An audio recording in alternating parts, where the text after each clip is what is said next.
എന്തോന്നും ഉണ്ടാക്കാനടി നീ ഇങ്ങോട്ട് കെട്ടിയെടുക്കണത്? ഇത് എന്റെ വീടാണ്, ഞാൻ പറയണതേ ഇവിടെ നടക്കുള്ളൂ. അവളെ ഇറങ്ങി വെക്കണു മോളെ കല്യാണം വിളിക്കാൻ. വെച്ചിട്ട് പടി പുല്ലി. എനിക്ക് എന്തിന്റെ കേടായിരുന്നാന്ന് തോന്നും. മോളെ ദാണ്ട എന്റെ കൂട്ടുകാരി വിളിക്കുന്നു.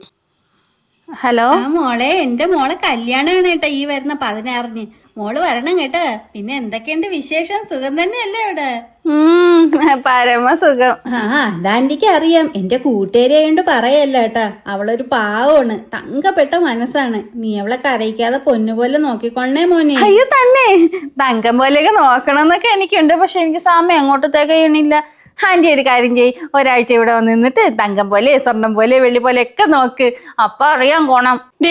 എന്റെ ഫോണിങ്ങോട്ടെടു. കുറെ നേരമായി കുണുക്കാൻ തുടങ്ങിയിട്ട്. ഒരു ദിവസം ഞാൻ ഇവിടെ നിന്ന് ഇറങ്ങും. ഒന്ന് നിങ്ങളെ കുട എല്ലാം നാട്ടുകാരെ മൊത്തം അറിയും.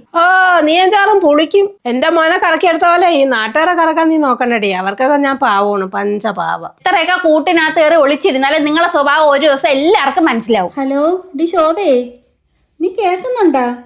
എടി എന്തൊരു ആയാടി നിനക്ക്. എന്തിനാ പെങ്കൊച്ചിന്റെ കൂടെ ഇങ്ങനെ കിടന്ന് ബേളം വെക്കണത്? അയ്യേ അതൊന്നുമില്ലടി, ഞാൻ വെറുതെ തമാശക്ക് പറഞ്ഞു. നിർത്ത നീ. എനിക്കുണ്ടൊരു മോള്. ഇങ്ങനെ കിടന്ന് അലക്കണ നീ എന്തൊക്കെ പറയുന്ന എനിക്ക് ഊഹിക്കാം. നാട്ടിലെ അയലോക്കത്തും കൂട്ടുകാരിടയിലൊക്കെ നീ പാവം. സ്വന്തം വീട്ടിൽ കാണിക്കുന്ന സ്വഭാവം കൂതറ. വെറുതെയാണ് ആ കൊച്ചു നിന്നെ മൈൻഡ് ചെയ്യാതിരിക്കണത്. എന്തായാലും കൊള്ളാം. ഞാനേ നേരിട്ട് അങ്ങോട്ട് വരുന്നുണ്ട്. എനിക്ക് ആ പെങ്കൊച്ചിനെ നിന്റെ മോനെയും കൂടെ ഒന്ന് കാണാനുണ്ട്.